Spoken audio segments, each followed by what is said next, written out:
한 해를 마무리하는 이제 12월에 들어섰습니다. 한 해 동안 우리 모두가 수고들 많으셨고요. 이제 한 해를 마무리하고 한 해를 새롭게 시작하는 이러한 한 연도가 넘어가는 변화의 시간, 바로 이 변화의 시간을 통해서 우리는 두 가지의 큰 교훈을 얻게 됩니다. 하나는 새로운 시작을 가질 수 있다는 것입니다.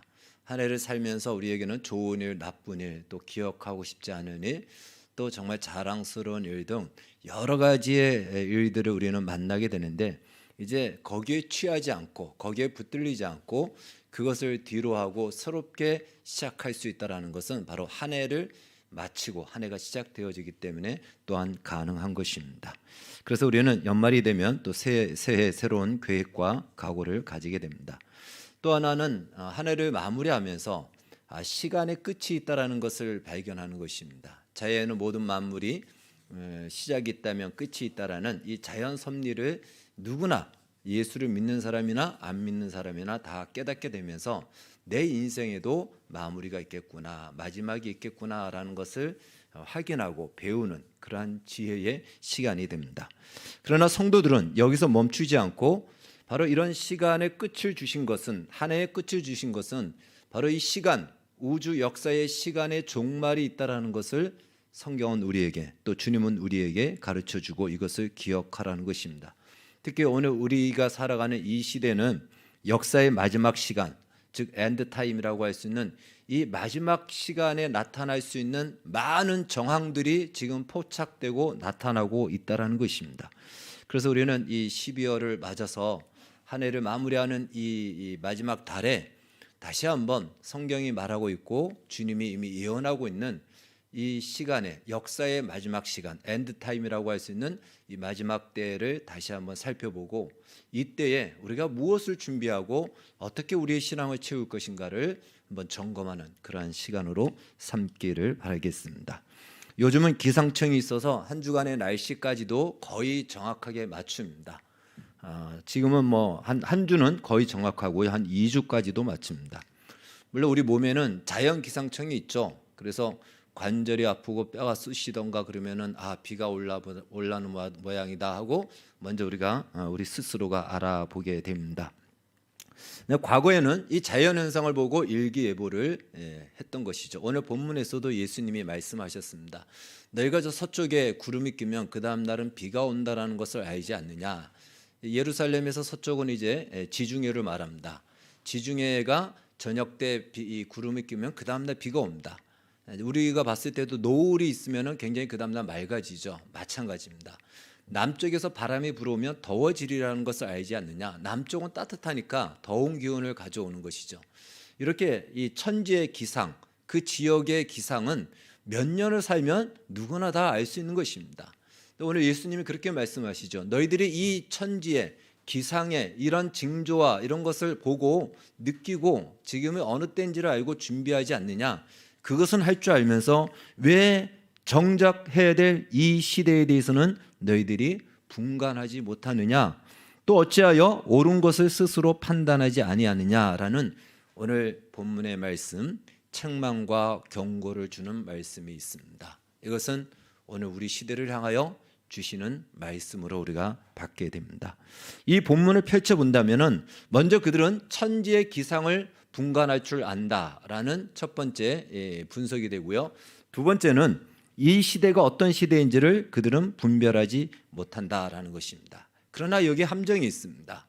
이 시대를 분별하지 못한다라는 말에는 두 가지 의미가 있습니다. 하나는 진짜 분별하지 못하는 것이에요.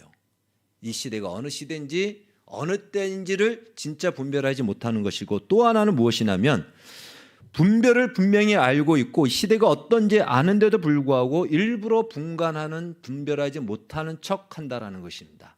그래서 오늘 예수님은 이런 말씀을 하셨어요. 외식하는 자들아 라고 이렇게 얘기했습니다. 외식이라는 것은 바로 위선이고, 조금 더 펼쳐 얘기한다면 연극 배우라고 말할 수 있습니다. 연극하는 거예요.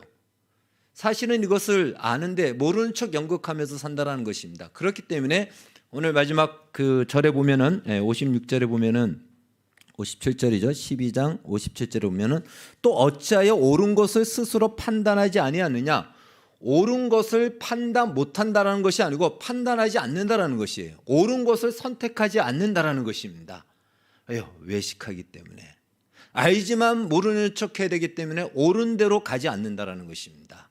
그것이 그 시대에 예수님이 주신 경고이며 오늘 우리 시대에 주시는 경고라는 것입니다. 먼저는 이 시대를 분별하는 눈을 가져야 합니다. 정말 이 시대가 어떤 시대인지 모르고 옛날이나 지금이나 그렇게 생각하는 분들이 있습니다.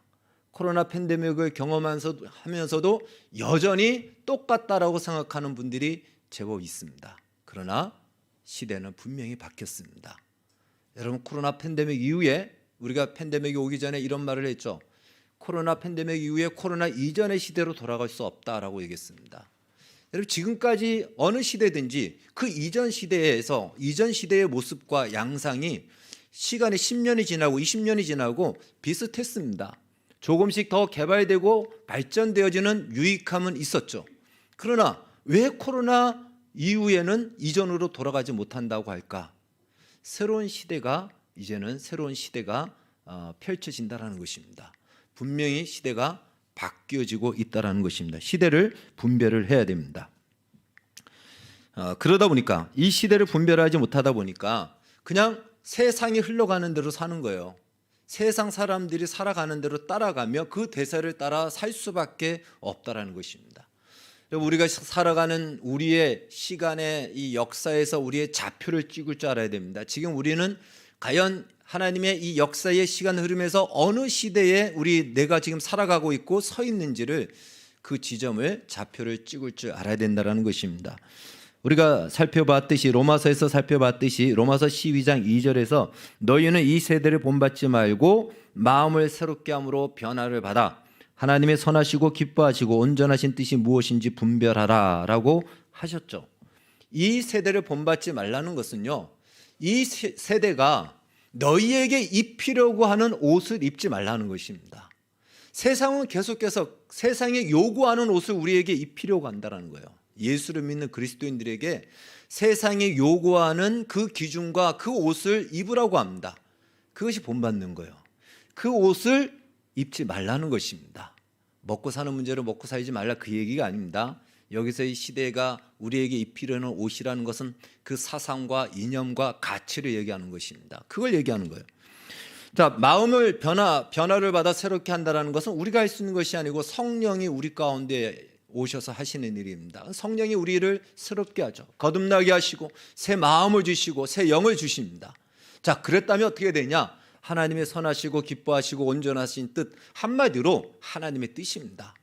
하나님의 뜻이 무엇인지 분별하라라는 이 분별하라는 말에는 로마서 강의에서 살펴봤듯이 증명하라는 것입니다.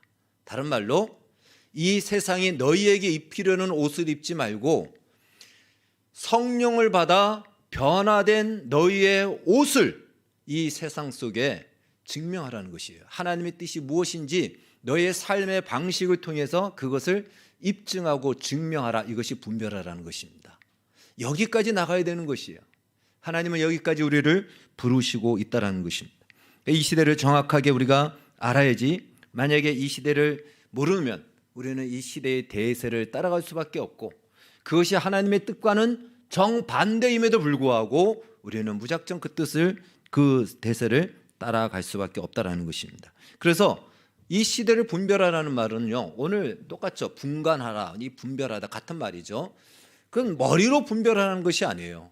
머리로는 당연히 분별이 돼야 됩니다. 시대를 파악해야 되니까. 그런데 거기서 멈추지 말고 어디까지 가라? 증명하는 자리까지 가라는 거예요. 입증하는 자리까지 가라는 것입니다. 그건 다른 것이 아니고 내가 그렇게 살면 됩니다. 그것이 증명이요, 그것이 입증입니다.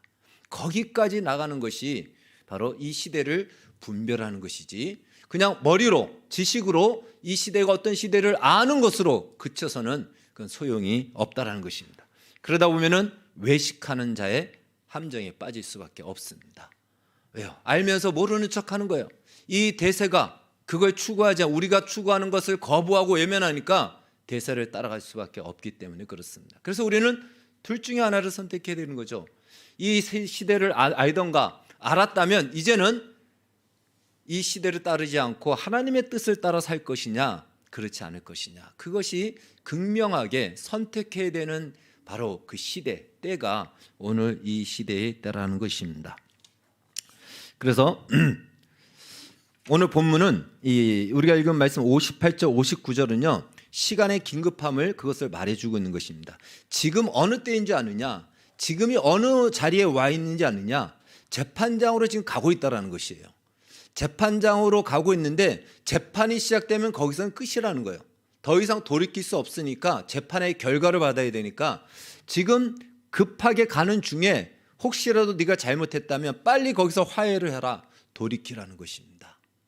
지금 네가 시대를 분별하지 못하고 있느냐, 잠자고 있느냐, 혹은 분별하면서도 외식하고 있느냐, 조금 있으면 재판이 열릴 것이다. 시간의 긴급함이에요. 그 전에 돌이키라는 거예요. 그 전에 바꾸라는 것입니다. 그렇지 않으면 재판이 시작되면 재판의 결과를 받아야 된다라는 그러한 긴급한 때의 경고를 우리에게 주고 있습니다.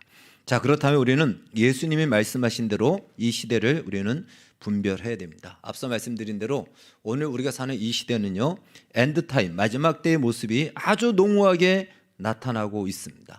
성경이 말하고 있는 마지막 때의 모습은요 선명하게 드러나는 것과 보편적인 것 두 가지로 나눠질 수 있습니다. 먼저 보편적인 것들은 예수님 때에도 있었고 역사의 중간에도 있었고 지금도 있는 것들이에요. 계속 일어나는 일들입니다. 예를 들어서 이런 것들이죠.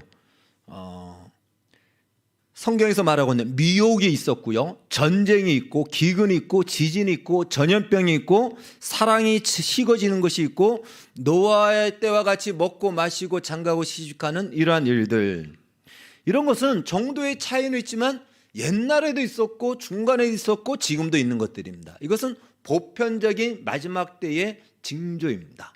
그러니까 이런 것은 이제 우리가 지금도 있고 옛날에도 있었으니까 옛날에도 있었어, 이렇게 생각할 수가 있죠. 물론 그것을 통해서도 우리는 이 마지막 때라는 것을 자각해야 됩니다. 그러나 선명하게 드러나는 것이 나오면 그때는 정말 정신을 차려야 된다는 거예요. 선명하게 나타나는 예언된 것들이 선명하게 드러난다 그러면 진짜 주님이 말씀하신 대로 마지막 때가 가까웠구나라는 것을 우리는 자각하고 인식하고 깨어 있어야 된다는 것입니다. 바로 그것은요 마태복음 24장에서 말씀하고 있는데, 먼저 온 땅에 복음이 전파되어야 된다라는 것입니다. 온 땅에 복음이 전파되어야 된다. 성경학자들이나 많은 학자들은 이걸 어떻게 해석하느냐 하면은 복음이 모든 사람에게 다 전해지어졌느냐라고 보다도 모든 언어로 성경이 번역되는 것이 온 땅에 복음이 전해지는 것으로 그렇게 기준을 삼습니다. 전 세계 부족 언어까지 따지면은 약 6, 7천 개의 언어가 있습니다. 그 언어 중에는 어떤 언어는 한 100명, 200명이 쓰는 언어도 있어요. 그것까지 다 하면 한 6, 7천 개가 있다고 합니다. 그 중에서 지금 성경이 번역되어 있는, 쪽복음이라도 번역되어 있는 성경은 약 3, 4천 정도의 언어입니다. 4천 언어가 아직은 안 됩니다. 그러니까 아직까지 언어는 많이 남아 있어요. 많이 남아 있는데 소위 우리가 주류 언어라고 하는 국가의 언어들은 이미 다 번역되어 있습니다.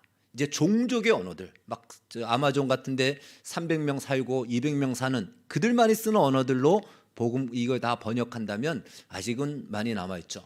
그러나 여러 가지의 과학 기술과 지금 굉장히 많은 기술들이 발전이 돼서 성경 번역 속도가 굉장히 빨라지고 있다는 거예요. 그래서 이 정도의 속도라면 어쩌면 우리 다음 세대, 우리가 노년의 세대, 제때가 노년의 세대가 된다면 성경이 다 번역될 수도 있는 시간으로 계산하고 있습니다. 그러니까 이것은 지금 진행되고 있는 거예요. 진행되고 있는 것입니다. 또 하나는, 두 번째는 이스라엘의 회복입니다. 마태복음 24장 32절에 보면은 무화과 나무의 비유를 들으라 라고 하면서 그 가지가 연하여지고 잎사귀가 무성하면 이제 결실할 때가 됐다. 그리고 무화과는 여름에 이제 잎사귀가 무성하고요, 9월 달쯤 돼서 추수를 합니다. 그래서 추수할 때 보면은 열매를 딸 때도 잎사귀가 이렇게 무성하게 돼 있어요. 그러니까 가지가 나고 잎사귀가 무성해지면 그 다음은 추수하는 겁니다. 근데 이 무화과 나무는 무슨 것을 상징하냐면 이스라엘을 상징하는 겁니다. 이스라엘은 예수님 시대 이전부터 이미 망했죠. 근데 그때부터 2000년 동안 나라 없이 민족만 있었습니다. 그렇기 때문에 사실은 이스라엘이 새롭게 나라가 독립하여 세워지기 전까지, 그러니까 중세나 혹은 종교개혁 당시 칼빈이나 이런 시대에도 이스라엘이라는 나라는 지상에 없었기 때문에 이 성경을 그렇게 해석할 수 없었어요. 그런데 2000년 동안 나라 없던 그 나라가 1948년도에 독립을 하게 되고 우리와 같이 독립하고 나라로 건국이 되어집니다. 이건 정말 있을 수 없는, 역사 속에 있을 수 없는 일들이 일어난 것이죠. 그때 무화과 나무의 가지가 연화해진 겁니다. 그리고 지금 한 70년 지났죠. 이제 지금 잎사귀가 무성해지고 있는 거죠. 이스라엘이 얼마나 지금 강력한 강국이 되고 무성해졌습니까? 이것을 통해서 엔드타임이라고 하는 마지막 때 주님이 말씀하신 것이 실제로 실행되고 있고 그 결실이 이제는 맺어질 때가 가까웠구나라는 것을 우리는 이제는 인식을 해야 된다는 것입니다. 자, 이제 세 번째, 오늘 초점이 바로 이것입니다. 세 번째는 확실하게 나타나는 증거입니다. 이것은 바로 마태복음 24장 15절에 마가복음 13장에도 말하고 있는데요. 멸망에 가증한 것이 거룩한 곳에 서는 것입니다. 멸망에 가증한 것이 거룩한 곳에 서면 그때가 주님이 오실 때다. 주님이 오시기 직전에 일어날 일이 바로 멸망에 가증한 것이 거룩한 곳에 선다라는 이 표현인 것입니다. 이것은 다니엘 9장과 11장과 12장에서 예언했던 다니엘의 예언에 나오는 내용입니다. 그때 멸망에 가증한 것이 거룩한 곳에 선다라는 그 예언을 합니다. 우리는 이 말을 들으면은 금방 감이 오지 않지만 유대인들은요, 이 말을 들었을 때, 예수님으로부터 이 말을 들었을 때 무엇인지 그들은 금방 감이 왔어요. 왜 그러냐면 역사 속에 이러한 일들이 있었기 때문에 그렇습니다. 이스라엘이 나라를 잃고 난 뒤에 중간기 시대에 마카비 왕조라고 해서 한 100여 년 동안 독립했던 적이 있었습니다. 그때 그 마카비 왕조를 무너뜨리러 왔던 바로 그 헬라의 왕이 누구였냐면 이제 에피파네스, 안티오스 에피파네스라는 이 사람인데, 안티오쿠스인데 이 사람이 예루살렘을 정복하고 난 뒤에 성전의 제단에다가 제단을 무너뜨리고 거기에다가 우상을 세우고 돼지는 이스라엘에서는 굉장히 부정한 짐승이죠. 그 돼지로 제물을 바치면서 제사를 드립니다. 그래서 거룩한 하나님의 성소에 그 우상을 그곳에 세움으로 말미암아 이 멸망에 가증한 것이 거룩한 제단에 섰다라는 것이 이스라엘 백성들에게는 그것이 역사 속에서 학습되어졌기 때문에 그 말이 무슨 말인지를 그들은 충분히 이해했던 것입니다. 그러나 예수님이 이 말씀을 하신다는 것은 그 사건이 아니라는 것이죠. 그것은 하나의 1차적으로 예언적으로 보여준 사건이었고 앞으로, 그건 예수님이 오시기 전에 일어났던 일입니다. 앞으로 마지막 때가 된다면 이런 일이 일어날 것이다. 그러면 그때가 마지막이다 라고 확실하게 알 수 있습니다. 멸망에 가증한 것이라는 것은요, 두 가지로 해석할 수 있습니다. 하나는 이건 멸망당할 것이고 심판받을 것이고 가증한 것이다 라는 것이고요, 하나는 멸망당할 것이 가증한 모습으로 선다라는 이런 표현도 같이 들어가 있습니다. 자, 누가 봐도 이 멸망한 것이 어떻게 이 가증한 것이 어떻게 거룩한 곳에 서겠습니까? 여러분, 거룩한 곳은 성경에서 거룩한 곳이라고 얘기할 때는 성전을 얘기합니다. 성전은 하나님의 보좌를 얘기합니다.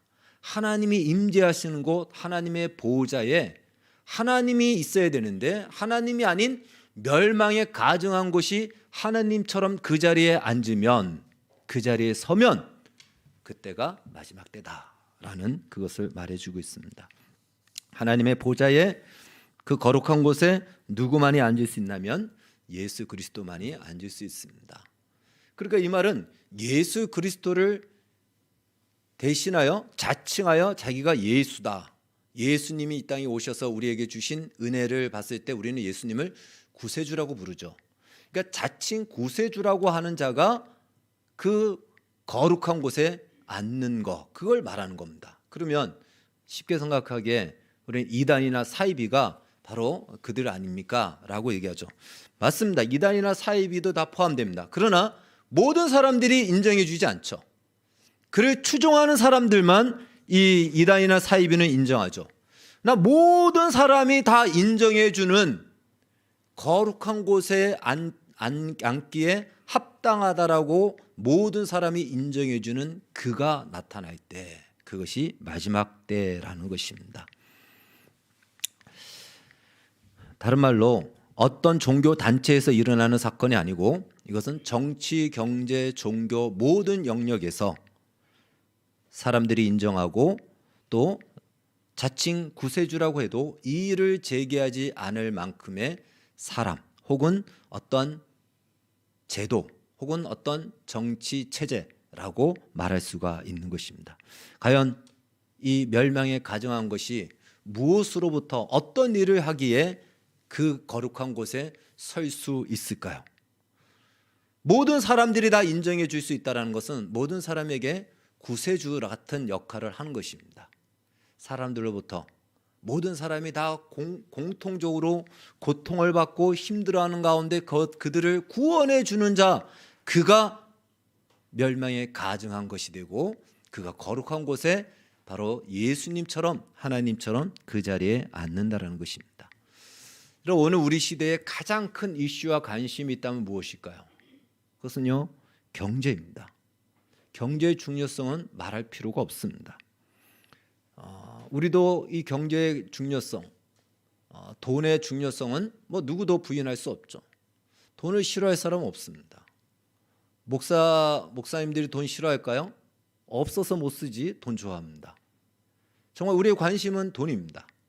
그러나 그리스도인들의 관심은 이 시대에 자유여야 합니다. 돈에 관심이 붙들리다 보면은 자유와 맞바꿀 수가 있습니다. 지금 그런 시대가 펼쳐지고 있다라는 것입니다. 경제라는 기준으로 세상을 우리가 바라본다면요, 경제 문제를 해결해 주는 그가 구세주가 되는 것입니다. 자유의 관점으로 세상을 바라본다면 우리에게 자유를 주는 자가 구세주입니다. 요한복음 8장은 말씀하죠. 진리를 알지니 진리가 너희를 자유롭게 하리라.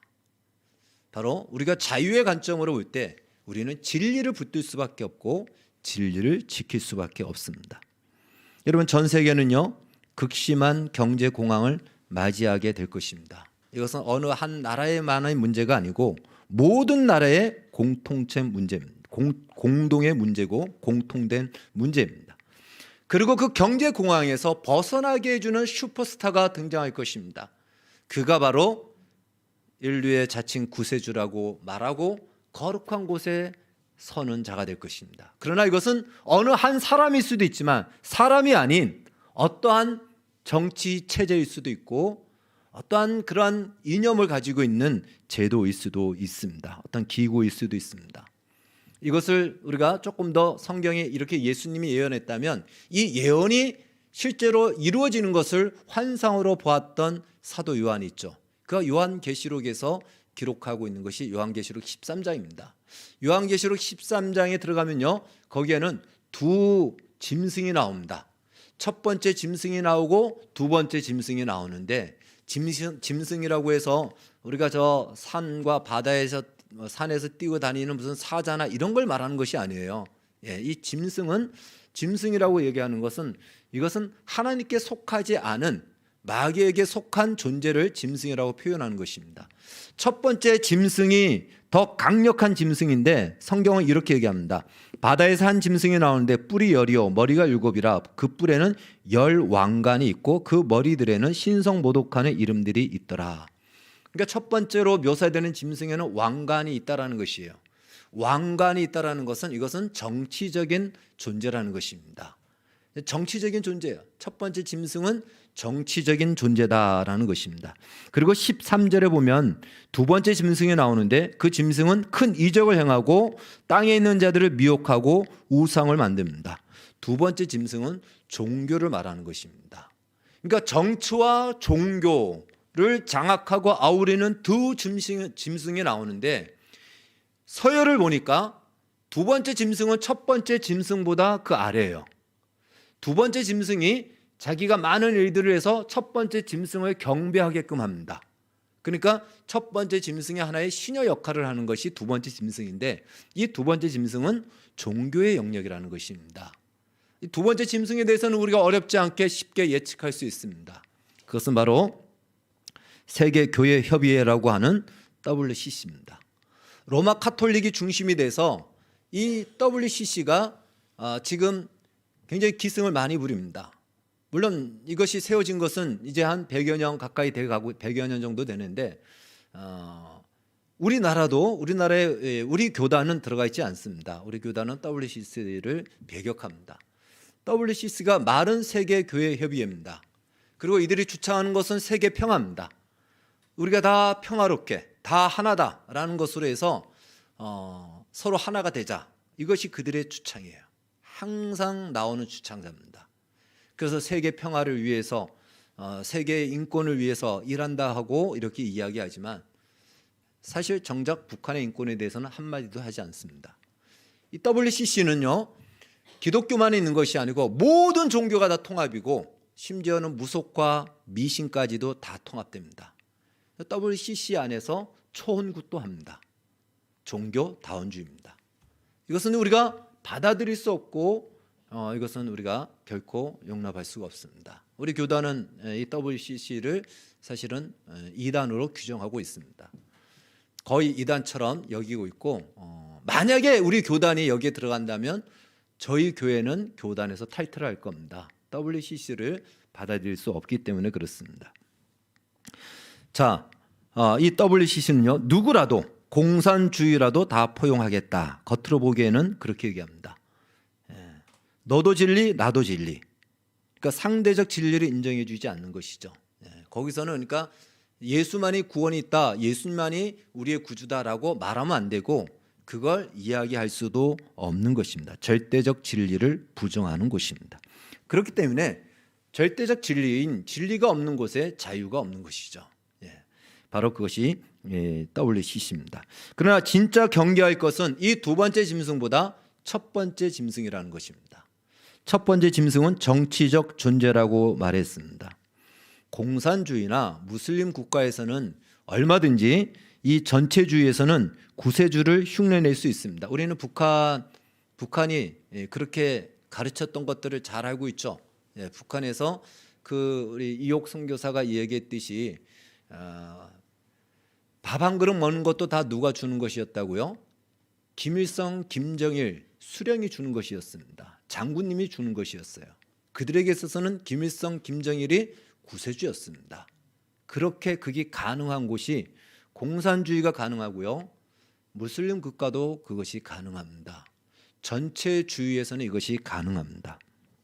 그러나 자유민주주의에서는 이것이 불가능하죠. 그렇다고 전쟁을 일으켜서 다 공산주의로 만들 수도 없는 상황이었습니다. 이미 만들어진 이 자유민주주의를 전체주의로 바꾸는 작업이 시작되어졌습니다. 그 중에 첫 번째가 지금도 우리가 싸우고 있는 차별금지법입니다. 동성애를 법제하고 그것을 합법화하는 바로 이 싸움입니다. 서구와 유럽, 서구와 미국은요, 이 싸움에서 패했습니다. 그래서 지금 서구와 이 서유럽과 미국은요, 전체주의적 어떠한 그 기본적인 이 어떤 그 바탕이 깔려져 있는 상태예요.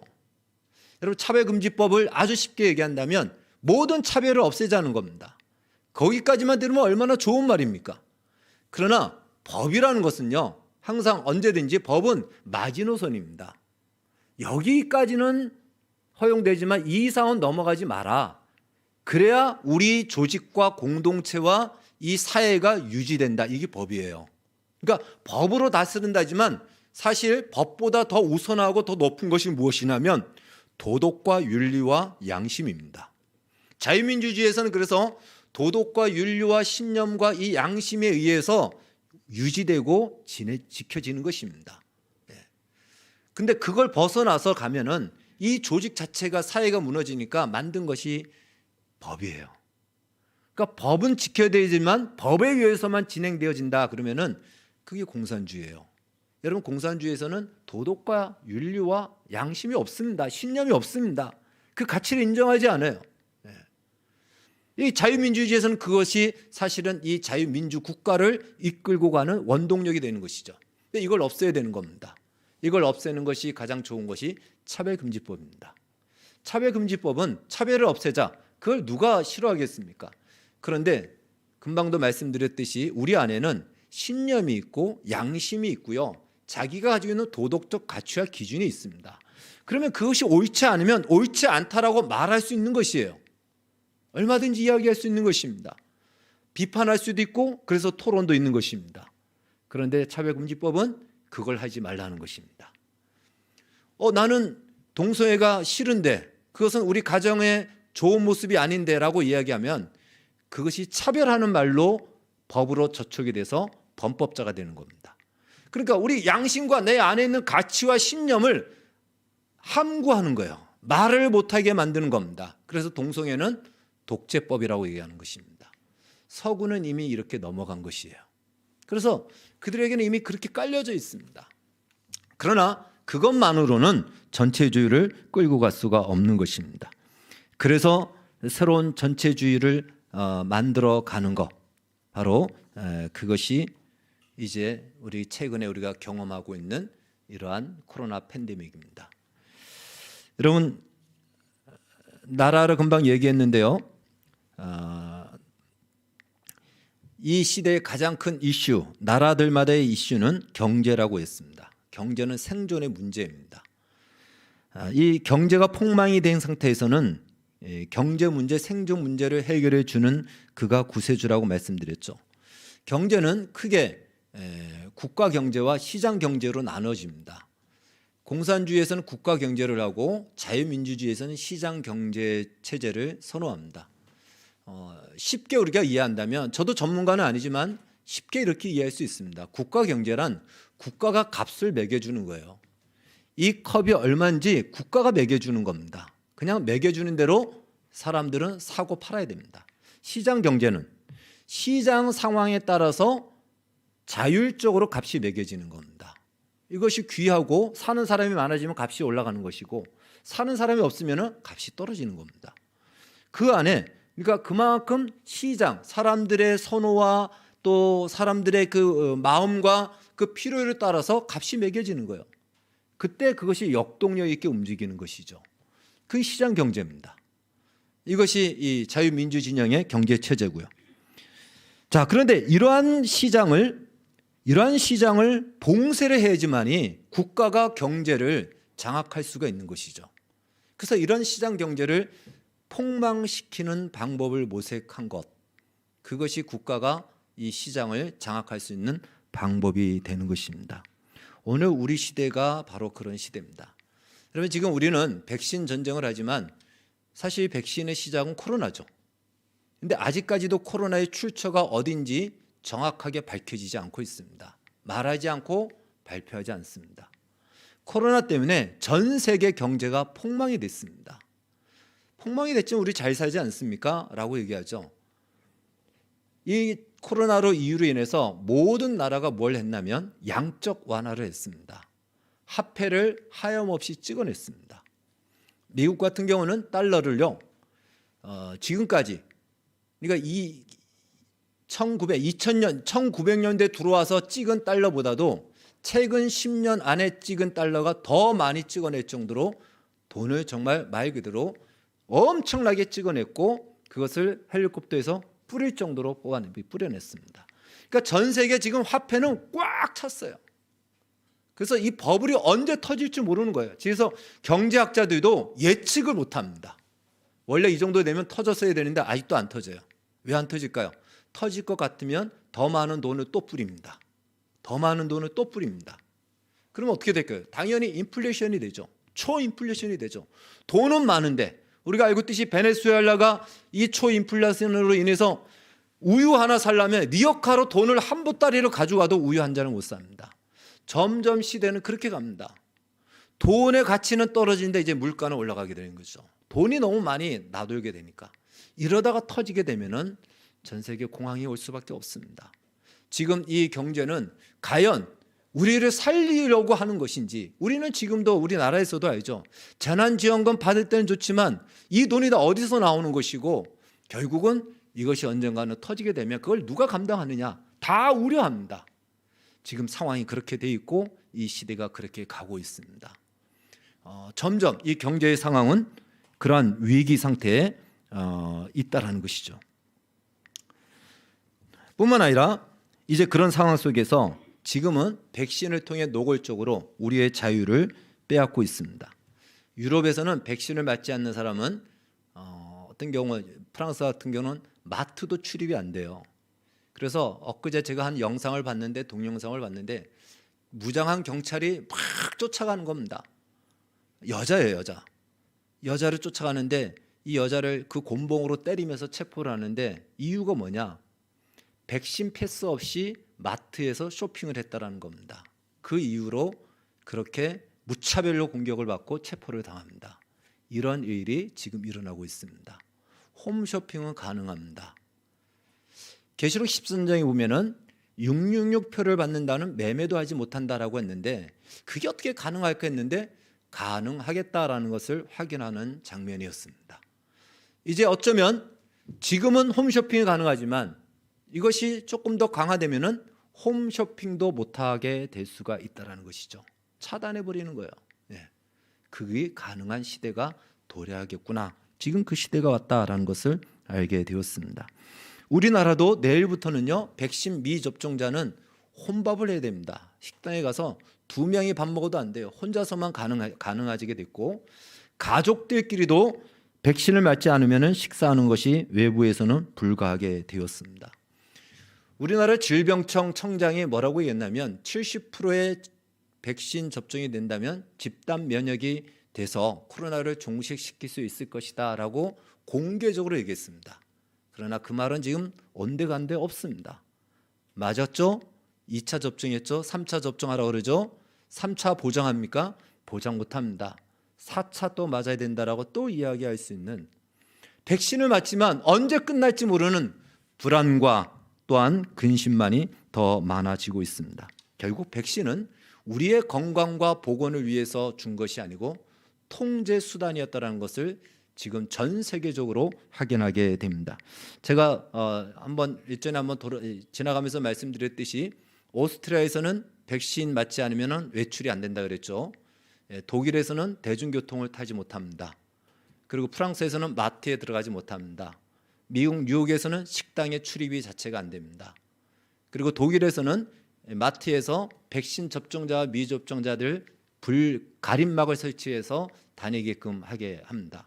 아프리카 케냐에서는 백신 접종자들만 예배를 허락합니다. 지금 전 세계가 지금 우리나라만의 문제는 아니에요. 지금 우리는 우리나라만 봐서는 안 됩니다. 전 세계를 봐야 됩니다. 전 세계가 지금 이렇게 가고 있다는 것입니다. 우리나라도 지금은 어린아이까지 백신을 강제적으로 지금 접종시키려고 하고 있습니다. 내년 2월부터는 백신 맞지 않은 청소년들은 학원 다닐 수 없다라고 이미 선언하고 있습니다. 여러분 무엇을 위해서 이렇게 할까요? 백신은 우리의 건강과 우리의 보건을 위해서 맞는 것인데 과연 이것이 정상입니까? 생각해야 됩니다. 백신은 맞으면 되지 쉽게 생각하면 안 되는 것이에요. 왜 백신을 우리의 건강을 위해서 주는 것인데 우리의 기본권을 박탈하면서 너가 기본권을 누리고 싶으면 백신 맞아. 이건 뭐죠? 우리의 기본권을 우리의 자유를 백신과 맞바꾸는 거예요. 이걸 통해서 지금 국가는 우리나라만이 아니고 전 세계는 모든 국민들, 모든 전 세계 인구들을 통제하고 그 기본권을 빼앗아가고 있다는 것입니다. 차별금지법을 통해서 우리의 언론과 양심과 신념의 자유를 빼앗았다면 우리나라도 차별금지법이 통과되면 그렇게 됩니다. 이제 이 백신을 통해서 신체의 자유권을 뺏어가는 거예요. 그러면 우리가 있는 자유권이 하나씩 둘씩 점점 좁혀지면 나중에는 우리가 소유하는 소유권까지도 뺏어갑니다. 그래서 세계 경제 포럼이라고 하는 다보스 포럼을 만든 그 대표가 이런 말을 했습니다. 이제 앞으로는 사람들이 더 이상 집을 소유할 필요가 없고 어떤 재산을 소유할 필요가 없다. 모든 필요한 것은 국가가 다 지원해 줄 것이다. 이런 얘기를 했습니다. 이거 우리 많이 듣던 얘기 아닙니까? 공산주의에서 많이 들었죠. 이제는 다 국가가 책임져 줄 거야. 우리의 기본적인 사적 어떤 사유권 이런 것들을 다 국가에다 맡기라는 것입니다. 그것이 우리나라만 지금 일어나는 부동산 정책이 아니고 전 세계가 지금 이렇게 가고 있다는 것입니다. 그렇기 때문에 우리는 이 시대를 분별해야 된다는 거예요. 이게 정상이 아니라는 것이죠. 비정상인 세상을 아무 생각 없이 따라가서는 어떤 일을 당할지 우리는 보장할 수가 없기 때문에 그렇습니다. 그래서 이제는요, 국가의 통제에 순응하느냐 하지 않느냐, 백신이 그런 기준이 되었다라는 것입니다. 요한계시록 13장의 두 짐승의 출현이 가까워졌습니다. 짐승의 표를 성경은 말하죠. 맞지 않는 자는 매매도 할 수 없다라고 했습니다. 여러분, 이 시대가 상징이 아니고 진짜 가까워지고 있다는 것이에요. 그러면 우리는 결정해야 됩니다. 나는 그러면 어떻게 할 것인가? 만약에 그 666표를 받아야 된다 그러면 받을 것인가 말 것인가? 받는다 그러면은 매매하면서 살 겁니다. 그러나 내가 받지 않겠다 그러면은 매매한다는 것은 주고 그냥 물건을 사고 판다는 것이 아니죠. 소위 우리의 기본권을 얘기합니다. 우리의 기본권을 다 박탈당하겠다는 것입니다. 이제는 제가 쉬운 말로 요즘 아이들이 하는 말로 장난이 아닙니다. 이제는 우리의 신앙에 결단을 해야 될 때가 가까워지고 있다는 것입니다. 지금 이 시대입니다. 예수님께서 너희가 이 시대를 분간하지 못한다라고 한 것은요, 구약에서 오실 것이라고 예언했던 그 메시아가 지금 내가 예수님이잖아요. 내가 너희 앞에 있는데 너희들은 지금 나를 제대로 알아보지 못한다라는 거예요. 너희 앞에 구약에서 예언한 메시아가 왔는데도 너희들은 너희 앞에 있는 이 메시아를 보고도 엉뚱한 메시아를 찾고 있다, 이 얘기입니다. 여러분, 예수님이 다시 오신다고 말씀하셨잖아요. 재림하신다고 말씀하셨잖아요. 그리고 재림하시기 전에 이런 일이 있을 것이라고 얘기했는데 지금이 그때인데 우리가 알지 못하다가 예수님을 맞이하게 된다면 어떻게 되겠습니까? 따라서 그 어느 때보다도 우리는 이 시대에 영적으로 깨어 있어야 됩니다. 마지막 때를 노아의 때와 같다라고 했죠. 먹고 마시고 장가고 시집가고. 이 말은 무슨 죄를 짓는다 그 얘기가 아닌 것이에요. 우리의 일상의 일입니다. 평범한 일상입니다. 그러나 그 평범한 일상을 보장한다는 이유로 우리에게 가장 소중한 자유를 빼앗긴다면 그거는 어리석은 것이죠. 어떤 사람이 나치가 유대인을 학살할 때 왜 유대인들이 거기에 남아 있었는지 모르겠다. 빨리 미국으로 도망가던가 다 도망가지 왜 거기 있었느냐. 그랬을 때 그 유대인 중에 한 사람이 해고하면서 글을 썼습니다. 처음부터 그렇겠다면 다 도망갔죠. 그런데 그냥 법이 하나 바뀌고 정책이 하나 바뀌고 그래서 뭔가 좀 자연스럽지 않지만 이상한 건 느꼈지만 당장에 그것이 우리에게 피해가 오는 것이 아니었기 때문에 그냥 지켜봤는데 나중에 유대인들에게 노란 딱지를 다 붙이더라고요. 그때부터는 도망갈 수 없게 됐습니다. 그게 나치 학살의 과정이었습니다. 여러분, 지금 이렇게 가는 거 그냥 내 사는데 문제가 없고 내가 그냥 먹고 사는데 문제 없으니까 먹고 마시고 장가고 시집하고 하는 우리의 평범한 일상에 문제 없으니까 괜찮지라고 우리가 그냥 지나간다면 어느 순간에 우리의 신앙을 요구하는 우리의 신앙의 자유를 요구하는 그 요구를 할 수가 있다는 것이죠. 그때 우리는 어떻게 할 것인가? 그래서 우리는 지금부터 깨어 준비해야 되는 것입니다. 나도 모르는 사이에 국가의 노예가 될 수가 있기 때문에 그렇습니다. 저는 대한민국을 사랑합니다. 아마 저하고 이야기를 나눈 분들은 또 그렇게 느꼈을 겁니다. 저는 대한민국을 정말 사랑합니다. 그러나 지금 우리의 이 나라는 정상적인 국가의 모습이 아닙니다.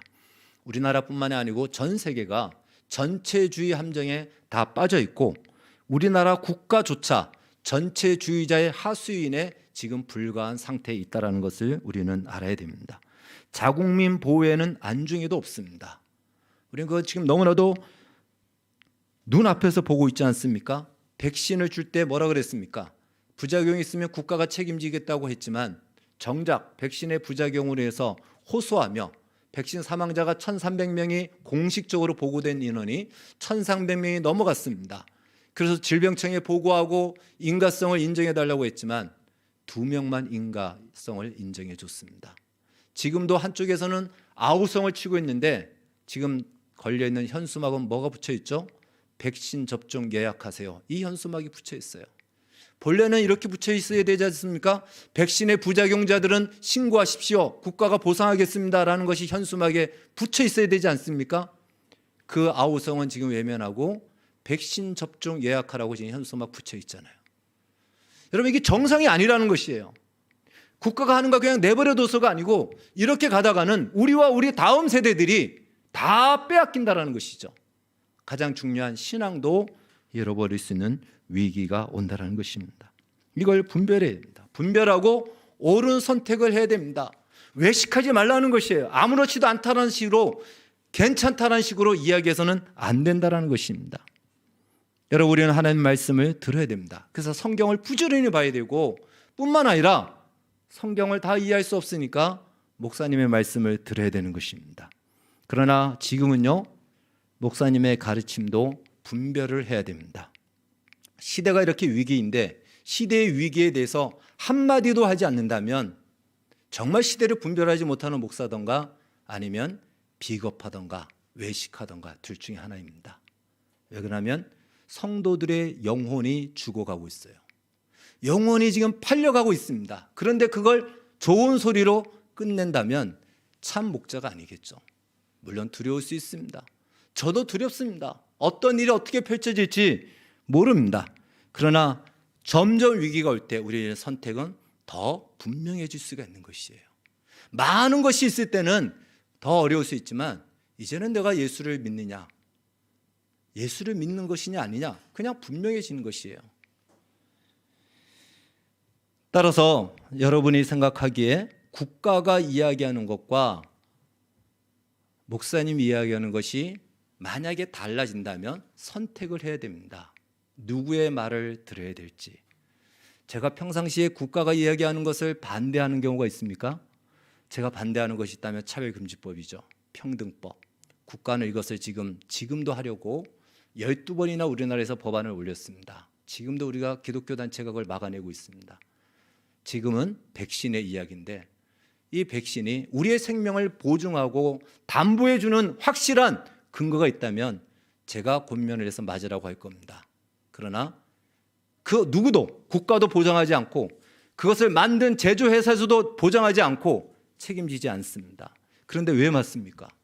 우리의 몸을 상하게 만드는 분명한 내용을 알면서도 맞는다는 것은 그 책임을 어떻게 지려고 생각하셔야 됩니다.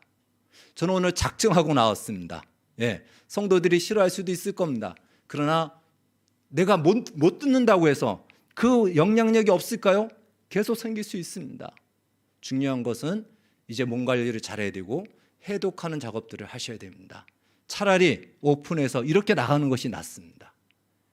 그리고 우리 다음 세대들, 제가 백신의 폐해성을 지금 말하고자 하지는 않습니다.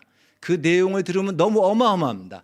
그러나 지금은 그것보다도 왜 국가가 우리의 건강을 위한다면 보호해야 되는데 백신 접종하는 데만 혈안이 돼 있냐 이거죠. 부작용에 대해서는 왜 아무런 해석도 해명도 보상도 해주지 않고, 그리고 백신을 맞지 않으면 기본권을 박탈하는, 이것이 정상입니까? 정상이 아니라는 것이에요.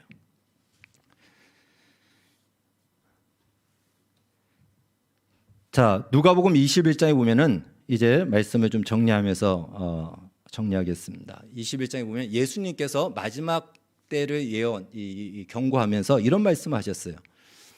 예루살렘의 멸망을 예언하면서 이렇게 말씀합니다. 군대가 성을 에워싸면 멸망이 가까운 줄로 알고 산으로 도망가라. 예수님 말씀하셨어요. 이 말씀, 예수님은 AD 한 33년에 돌아가셨으니까요. 이제 그로부터 한 30년 정도가 지났습니다. 예루살렘 성을 로마가 침공해 옵니다. 그래서 로마가 성을 감싸요. 예루살렘 성은 난공불락이라서 그냥 침투해서 이길 수 없습니다. 그래서 성을 에워싸서 고사작전에 들어갑니다. 바벨론도 그렇게 했고요. 그래서 고사작전으로 들어가서 성을 둘러싸고 있는데 이때 장군이 베스파니아스 장군입니다. 로마의 장군이었습니다. 근데 이제 조금만 있으면은 예루살렘이 이제 무너질, 이제 항복할, 고사될 상황인데 로마에서 급한 전갈이 옵니다. 로마의 황제가 죽었습니다. 빨리 오십시오. 그때의 황제는 네로였습니다. AD 68년에 네로가 자살을 하게 되죠. 그리고 그 다음 왕 승계가 바로 이 베스파니어스였기 때문에 본인이 가야 되는 거예요. 자기가 황제의 다음 순서이기 때문에. 그래서 그냥 이 조금만 치면 되는데 하고는 로마로 돌아갑니다. 그리고 황제 즉위식에 참여하게 됩니다. 예루살렘에 있던 사람들은 야, 역시 예루살렘은 하나님이 지켜주신다 하고는 이 예루살렘 성을 더 그들은 신뢰했던 거죠. 그런데 이제 AD 70년이 돼서 이 로마의 황제가 그때가 생각난 거죠. 저 예루살렘 조금만 점령했으면 됐는데 그때 오는 바람에 안 되겠다 해서 자기의 장남인 티투스에게 예루살렘을 정복하라고 명령을 내립니다. 그래서 이 디도 장군 티투스가 다시 군대를 끌고 예루살렘을 포위하게 됩니다. 그러니까 사람들이 이미 경험했잖아요. 한번 이전에 2년 전에 경험했기 때문에 또 쳐들어왔어. 그래, 그러나 예루살렘은 하나님이 지켜주실 거야 하면서 사람들이 다 예루살렘으로 몰려 그 성 안에 들어갑니다. 그때 그리스도인들은 예수님의 말씀을 기억합니다. 군대가 성을 에워싸면 산으로 도망가라. 오늘 본문이에요. 누가복음 21장 20절 22절에서 나와요. 그래서 그리스도인들은 산으로 도망가요. 주님의 말씀을 들었습니다. 세상의 말은 예루살렘으로 가자. 예루살렘이 우리를 지켜준다. 세상의 대세는 예루살렘이 우리를 지켜준다 했지만 그리스도인들은 예수님의 말씀대로 산으로 도망갔습니다. 근데 그때는 그러한 일이 있었던 거죠. 이 티투스는 로마로 갈 일이 없어요. 고사작전을 씁니다. 결국은 예루살렘 성 안에 먹을 것이 떨어지고 이제 이것들이 다 떨어지면서 죽은 아기를 삶아먹고 잡아먹는 이러한 일들까지 일어나게 됩니다. 그러면서 예루살렘이 초토화가 되는 거예요. 그때 한 130만 명이나 라는 사람이 죽게 됩니다. 누구의 말을 들었죠? 세상의 말, 대세의 말을 듣지 말고 하나님의 말씀을 들어야 됩니다. 우리가 살아가는 일반적인 문제를 가지고 이야기하지는 않습니다. 상충이 될 때, 어떤 중요한 부분에서 상충이 될 때 하나님의 말씀을 들어야 돼요. 소돔과 소돔과 고모라가 멸망할 때에 천사가 하나님이 소돔을 이제 건져 주시죠. 롯을 건져 주시면서 말하기를 일어나 빨리 이르되 도망하여 저 산을 향하여 가되 뒤를 돌아보지 마라라고 했습니다. 분명히 말씀을 주셨어요. 그런데 도망가다가 롯의 아내가 처가 뒤를 돌아봤습니다. 왜 돌아봤냐? 사람들은 그 소돔에 있는 자기 재산 뭐 이렇게 생각하죠. 그러나 여러 성경 번역을 찾아보면은 그곳에는 두 딸이 나왔지만 나오지 않은 결혼한 딸들이 있었고 가족이 있었습니다. 그 가족을 생각하니 뒤를 돌아보지 않을 수 없었겠죠. 돌아봤습니다. 그 순간 소금기둥이 됐습니다. 하나님의 말씀은 결정적일 때는 가차가 없습니다. 그 말씀대로 이루어집니다.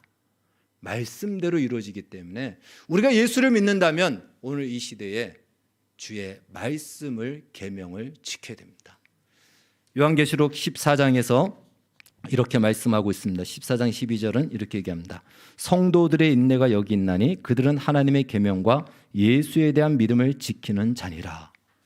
여러분, 예수를 믿는 믿음은 초대교회 시대에는 이렇게 나타났습니다. 예수님이 주님이십니다. 이 말을 내 입으로 시인하면 구원을 받는다라고 했습니다. 그 당시에는 다 누가 주님이었죠? 로마 황제가 주님이었습니다.